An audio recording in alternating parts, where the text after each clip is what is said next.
Hi, this is Ron Darling. This is Skip Lockwood. Hi, I'm Ron Swoboda of the 69 New York Mets, and you're listening to MetsMusings with Gary Mack.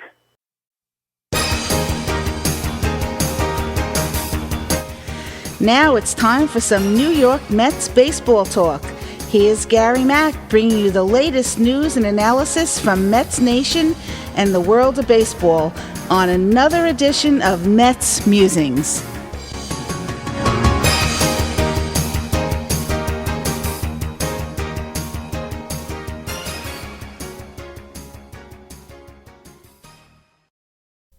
Hello, everyone, and welcome back to MetsMusings. I'm your host, Gary Mack, and I'd like to start off today with a quick stat, if I can. 82.6% of you watching these videos are not subscribed to the channel. So do me a favor, hit that free subscribe button. It really helps the channel, helps me continue bringing you great Mets content, and ensures that you don't miss any updates or episodes.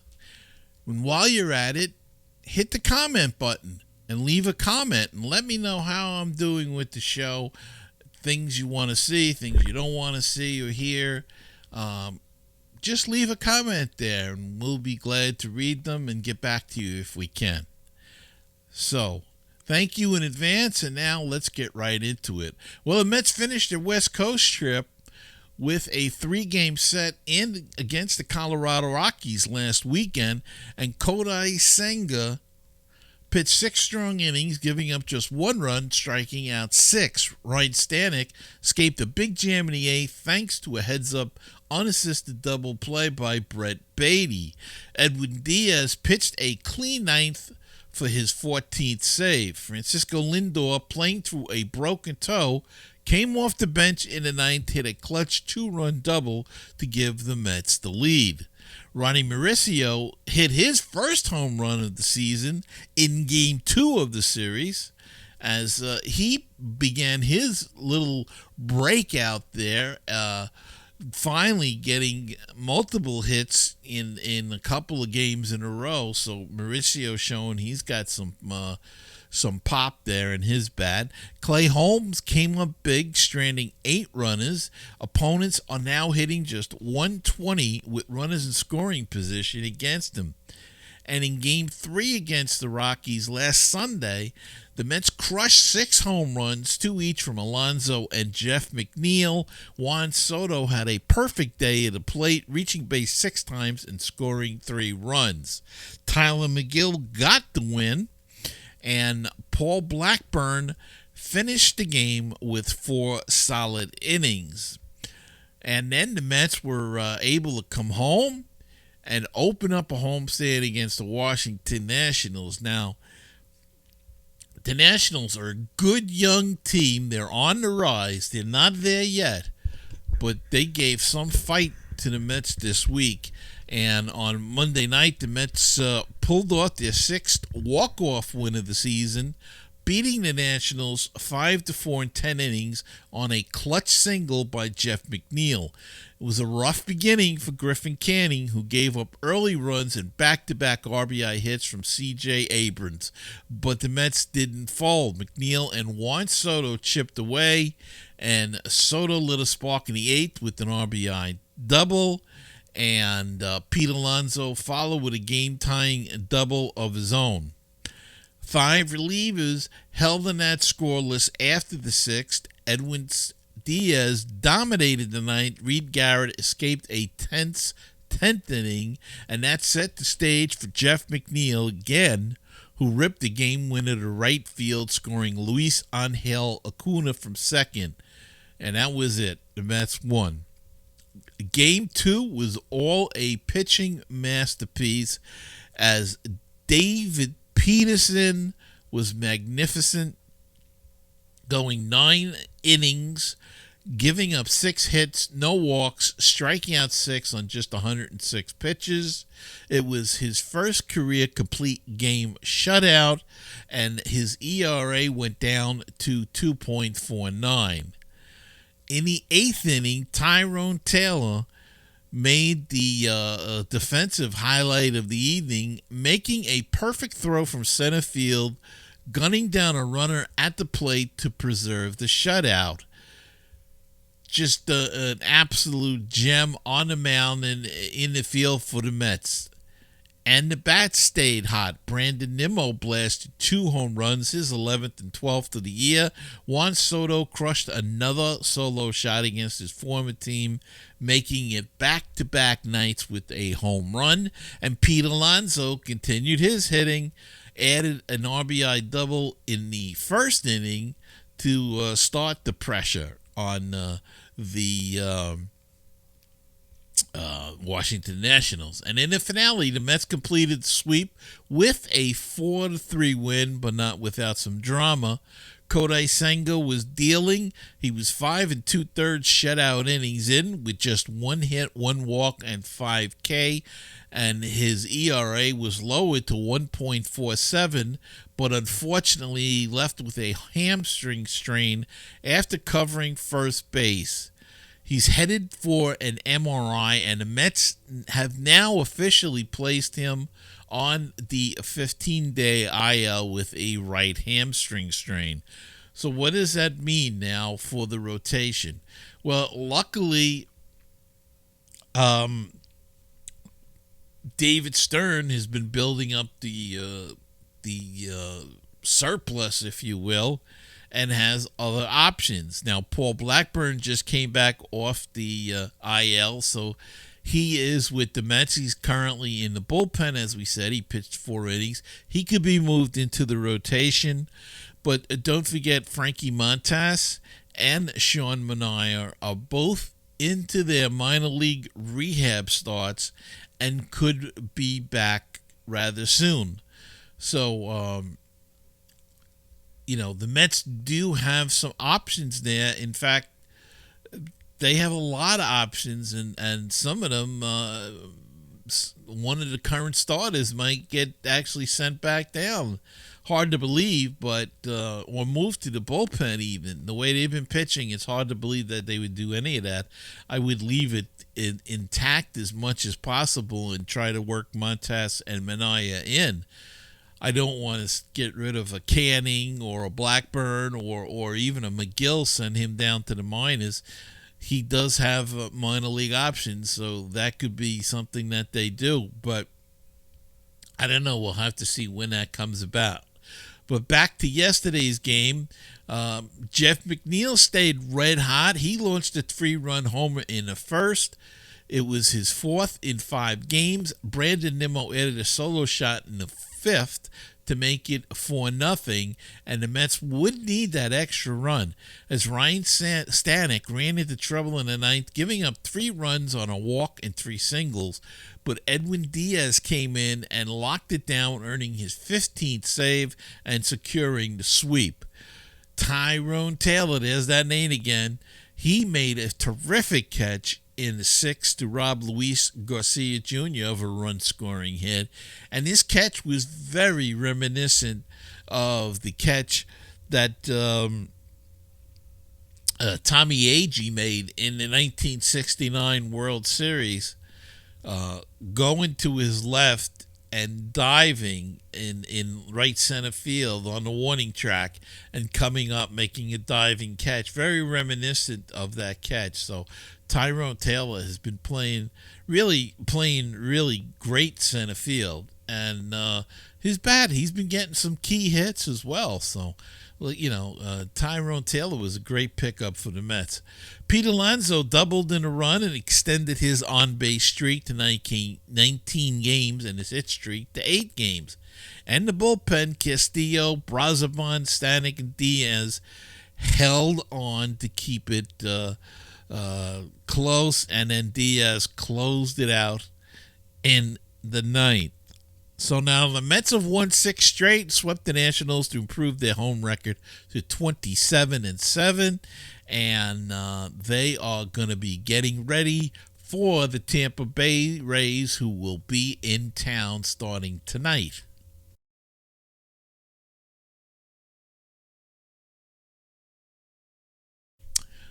Okay, And it's time for the injury update. Frankie Montes, as we said, he had another rehab start. Wasn't so great, but his stuff reportedly looked okay as he neared his Mets debut. Sean Manaea had his second minor league rehab start, and it went better than his first. He struck out 4 batters over 2 2/3 scoreless innings in a start for High A Brooklyn against Asheville, allowing 2 singles and a walk. That outing came after he gave up 4 runs in his rehab debut for Brooklyn on Friday. Most importantly, Manaea stretched out to 46 pitches. He will spend most of his month continuing to add to that pitch count. He'll likely need at least 3 more minor league starts before the Mets will consider activating. And Jose Siri, a guy that we haven't heard much about lately, has been performing baseball activities, including batting practice. But he is still in a running progression, however, and will need a minor league rehab assignment before activation.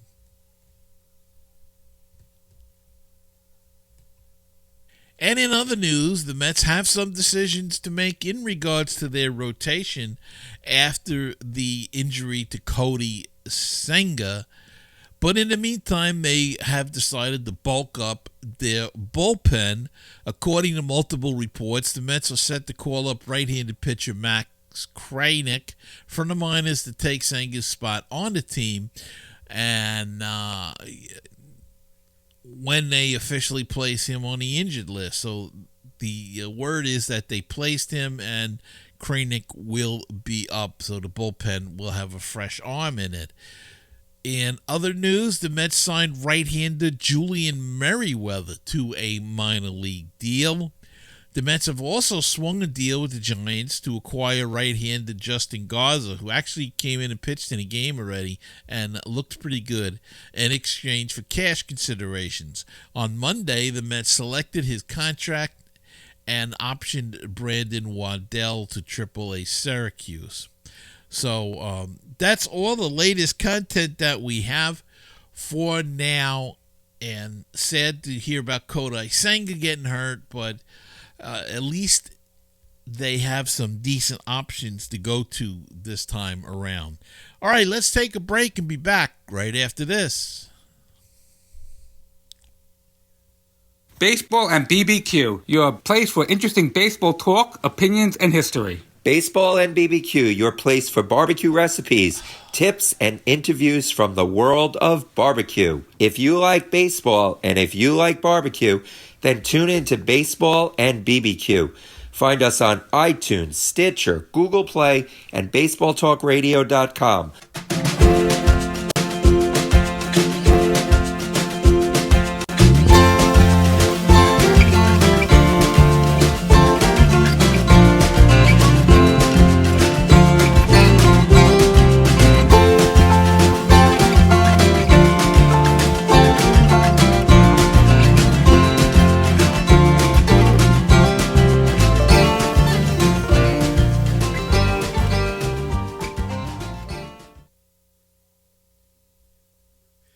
And we're back, and it's time to go down on the phone.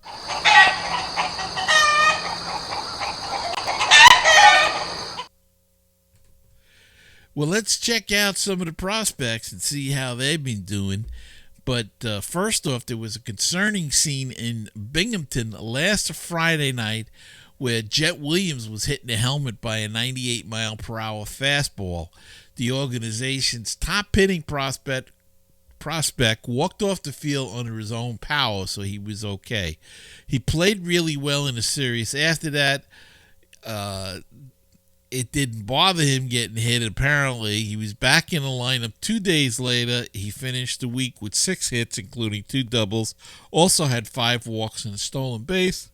And on Wednesday night, he snapped out of a recent power drought he had, clubbing homers in consecutive bats after not going deep since May 16th. First multi-homer game as a pro.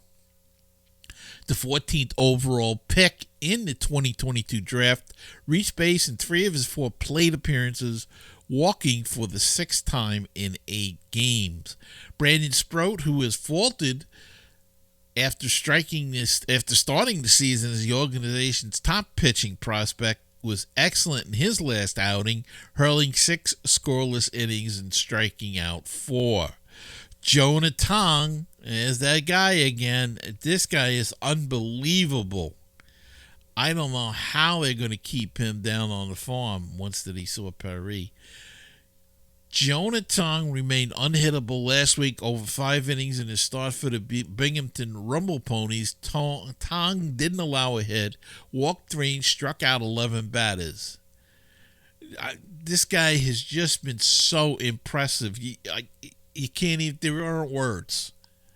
Over 10 starts for the Rumble Pony. He owns a 2.02 ERA with 83 strikeouts in 49 innings.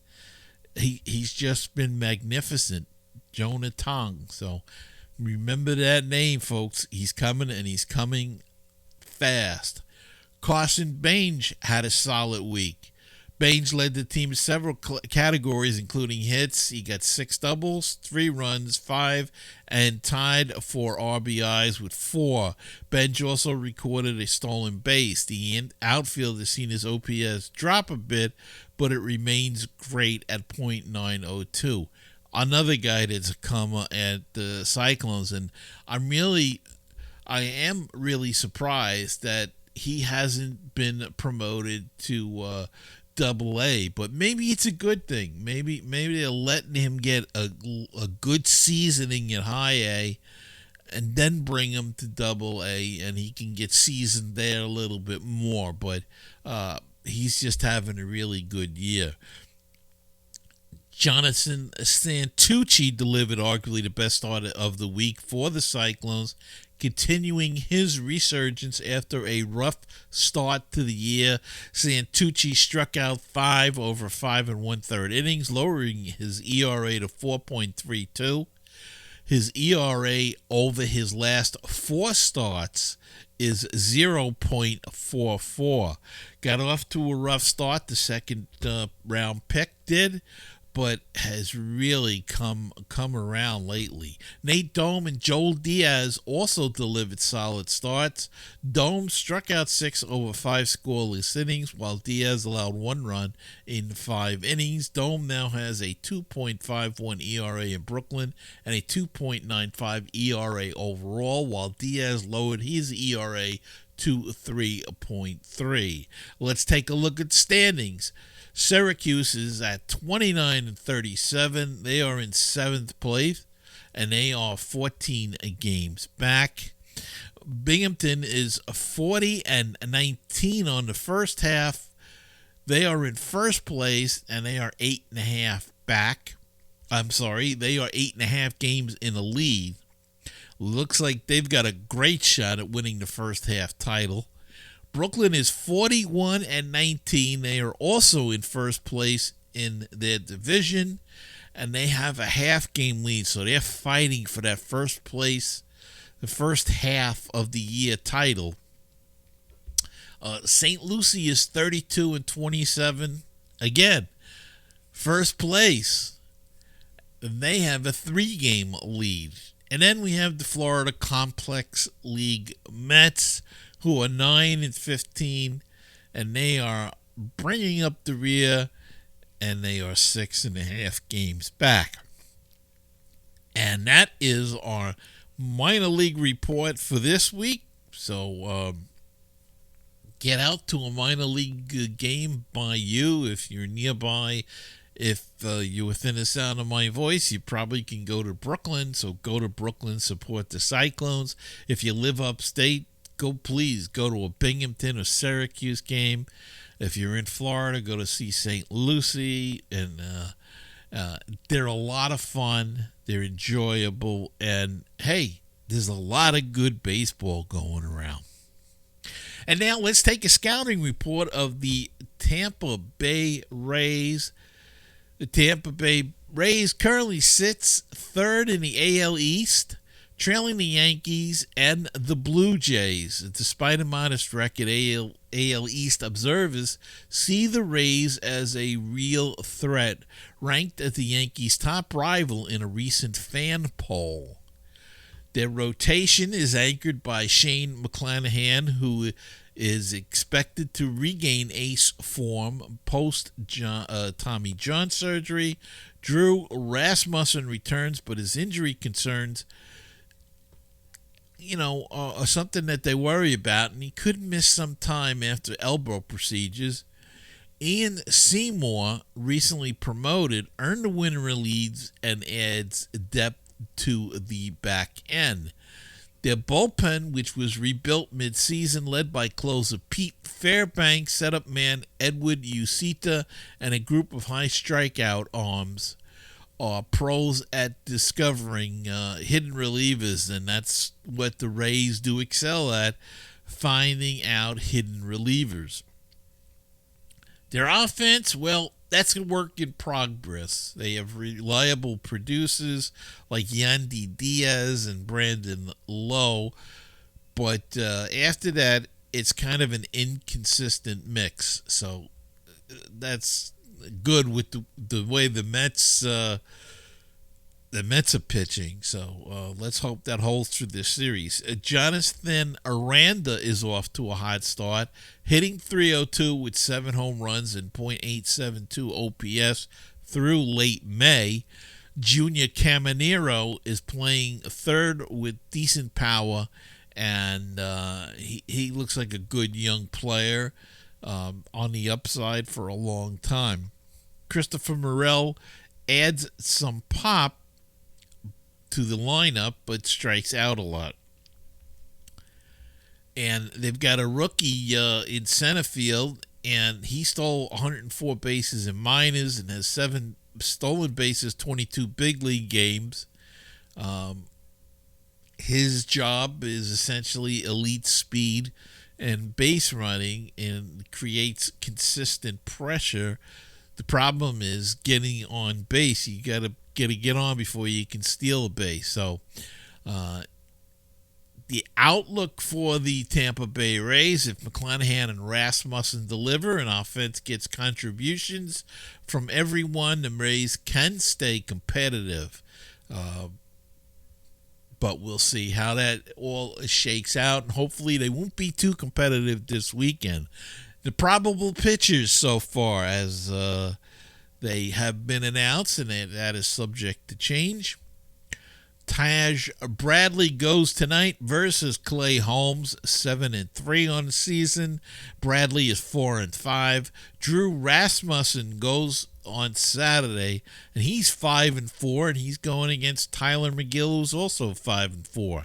And Shane Baez is 5-3, and he is going against Griffin Canning, who is at 6-2 on the season. So that's going to wrap it up for this week's show. I hope you enjoyed it. And we had some technical errors, so if there was some off-putting things there, that's the reason why. But we managed to get through it. So check us out on all your podcast apps. And, as I said, YouTube and Rumble, leave a comment. Hit the subscribe or the follow button. And remember, until the next time, to keep the faith, stay optimistic, and let's go Mets. And I'm Gary Mack, and I'll see you next time on another edition of Mets Musings.